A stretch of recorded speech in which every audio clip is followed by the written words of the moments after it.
One of my viewers asked me this question. I'm thinking about getting into NDT school this year and would be 22 when I graduate. What do you think the chances of getting a job that allows me to travel but also be at home would be after graduation with no NDT experience? Also, within 5 years, could I be making a good living for myself? I want to travel but also be allowed to come home on my off days or weeks. Is this realistic expectations for a newcomer? I think that it is totally possible for you to get a job that involves travel but also gives you time off. So there are rotation schedules that a lot of companies follow as 3 weeks on, 3 weeks off, or 2 weeks on, 2 weeks off.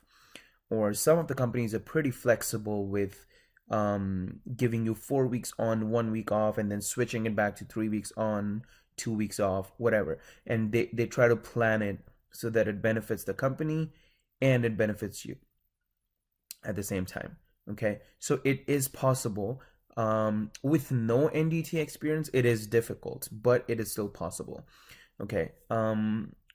As an assistant, you're going to start out as an assistant. As an assistant, you can't really demand things. You really have to take things the way they are. They come your way, and once you get your hours, once you get your certifications, then once you start adding value to the company, then you can start to um, um, convince your boss, your manager, to give you a schedule that fits you.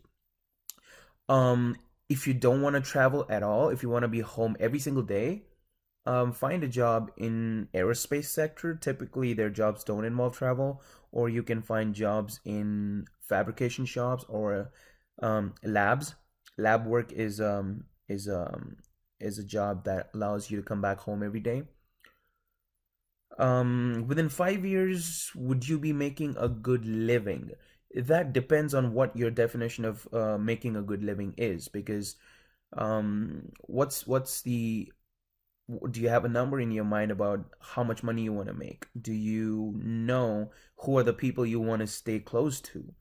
Do you know what are the things you want to achieve? What are the goals, materialistic and non-materialistic goals that you want to achieve? Um, do you want to live someplace? Do you want to live in a city that excites you?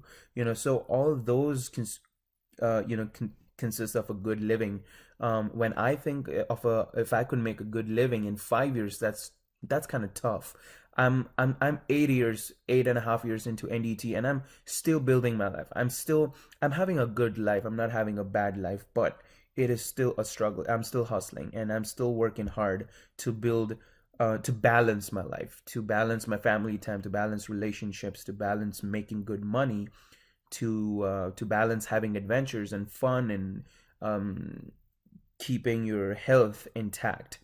So 5 years is a short period of time. I wouldn't stress like you would stress yourself out if you don't achieve that goal. So plan a little bit long term, but that doesn't mean you sacrifice a lot.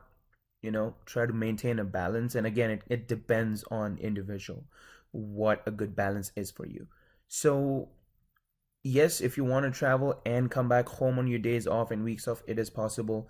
As a newcomer, it is possible. Is it possible to make a good living for yourself? Yes, it is possible if you're not surrounded. Also, if you're not surrounded by too many family members that are dependent on you, it is definitely possible to make a good living for yourself. You just got to be smart enough with your money. You shouldn't like go out every weekend partying and spending money on food and drink every week outside. If you can manage that, if you can manage saving money, investing money in be it stock market, it could be real estate, it could be mm, there's a lot of investment potential. So you can figure out where you want to invest your money, and possibly in 15 years, 20 years, you can be really well off. And if you want, you can stop working in NDT. If you still like it, you can keep working in NDT. you know so that would be my suggestion for you.